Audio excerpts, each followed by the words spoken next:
ابھی آپ نے بڑی اچھی تقریریں سماعت فرمائی اور میں صبح 12 بجے سے یہاں پر ہوں۔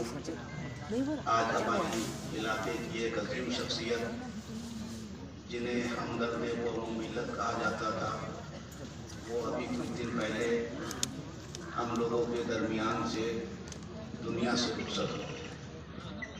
حضرت الحاج سید تاج حسین صاحب قبلہ، وہ بڑے ہمدرد اور کریم تھے، وہ ہمارے درمیان میں نہیں رہے۔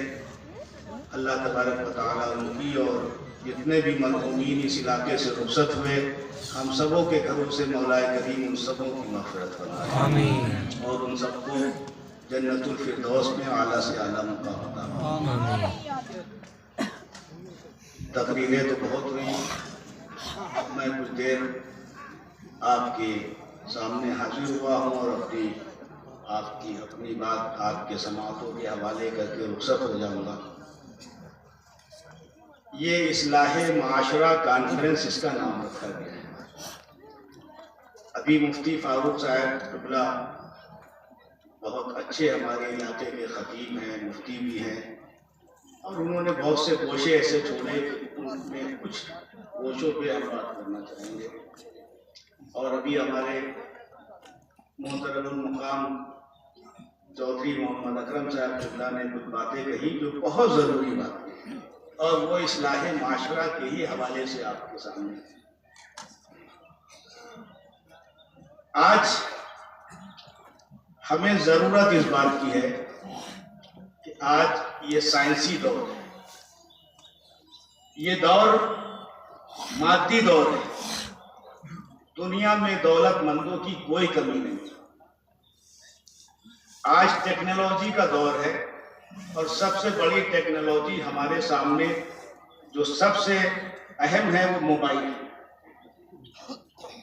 آج اس موبائل کی بدولت ہم میں بہت سی برائیاں پھیل چکی ہیں۔ اگر کچھ اچھائیاں ہیں تو بہت سی برائیاں ہیں جو ہمارے دروازوں کے اوپر دستک دے رہی ہیں۔ ہمارے بچے اس موبائل کی وجہ سے رات بھر فیس بک، انسٹاگرام، واٹس ایپ کے ذریعے اپنی راتوں کو برباد کر دیتے ہیں۔ اور جیسا مفتی فاروق صاحب نے فرمایا کہ لورن کے اندر جب وہ گئے تو وہاں مسجد میں ایسا لگ رہا تھا کہ مہینوں سے کوئی مسجد کھلی نہیں۔ آج ہمارے معاشرے کی بدحالی ہے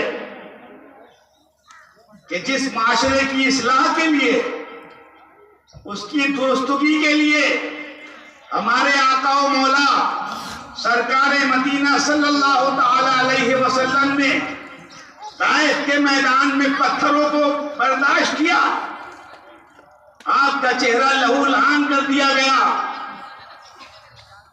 آپ نے ہجرت کا درد سہا، پریشانیاں برداشت کی، اور دین اسلام کی تبلیغ کے لیے مکے کے اندر پتھر کھائے۔